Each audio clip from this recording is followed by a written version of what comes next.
Halo, perkenalkan nama saya Adelia Meila Fasya Sagita, mahasiswa Pendidikan Khusus Universitas Negeri Jakarta. Pada kesempatan kali ini saya akan membahas mengenai teori belajar, yaitu mengenai implementasi teori operant conditioning untuk meningkatkan kualitas belajar anak autis. Sebelum itu, mari kita bahas satu persatu yuk. Dimulai dari apa itu teori belajar.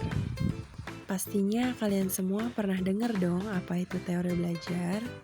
Ya, teori belajar merupakan sumbangsi ilmu psikologi, pendidikan yang mempunyai peranan besar terhadap praktek pendidikan, terutama dalam bidang kurikulum dan pengajaran. Secara teoritik, sumber dari teori pengajaran adalah teori belajar. Dan juga di dalam teori belajar, terdapat tata cara pengaplikasian kegiatan belajar mengajar antara guru dan siswa, serta terdapat juga perancangan metode pembelajaran yang akan dilaksanakan di kelas maupun di luar kelas. Teori tentang belajar ini sangat baik diterapkan dalam setiap proses pembelajaran.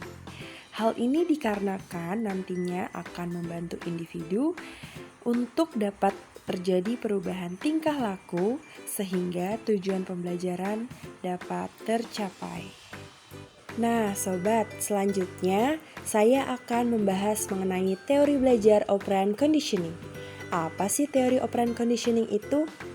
Mari kita simak baik-baik ya. Oke, langsung aja nih. Operant conditioning adalah suatu respon terhadap lingkungannya.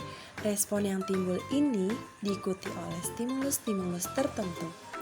Stimulus yang demikian itu disebut penguatan. Sebab stimulus-stimulus itu memperkuat respon yang telah dilakukan seseorang. Misalnya, seseorang peserta didik mengerjakan soal-soal matematika.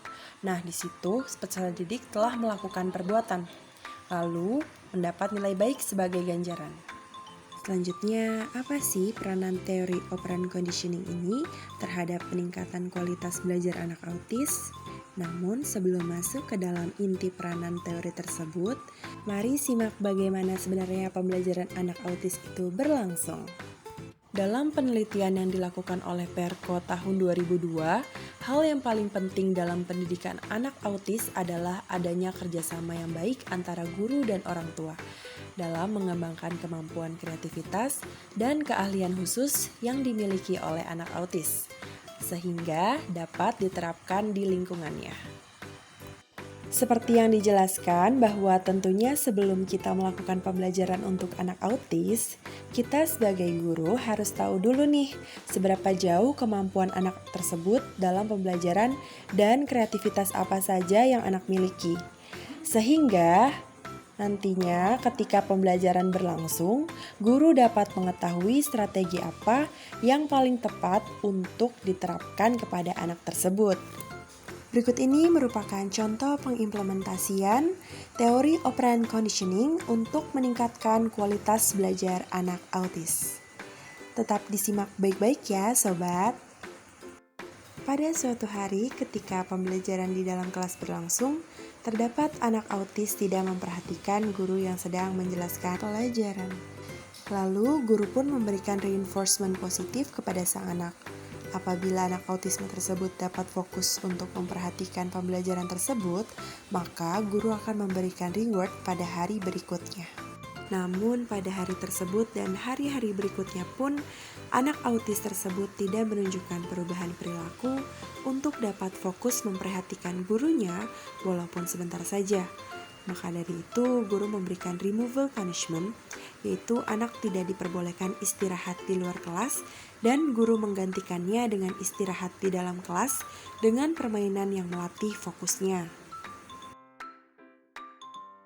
Setelah diberikan removal punishment tersebut, anak autisme dapat sedikit demi sedikit mempertahankan fokusnya di dalam pembelajaran, dan ketika anak tersebut telah memperlihatkan perilaku yang membaik di sepanjang pembelajaran, maka guru memberikan reward sebagai bentuk untuk dapat mempertahankan perilaku anak autis tersebut.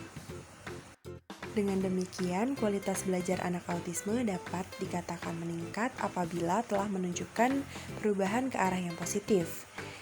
Kesimpulannya ialah, menurut teori operant conditioning ini, hal terpenting dalam proses belajar adalah penguatan atau reinforcement, baik penguatan positif maupun penguatan negatif.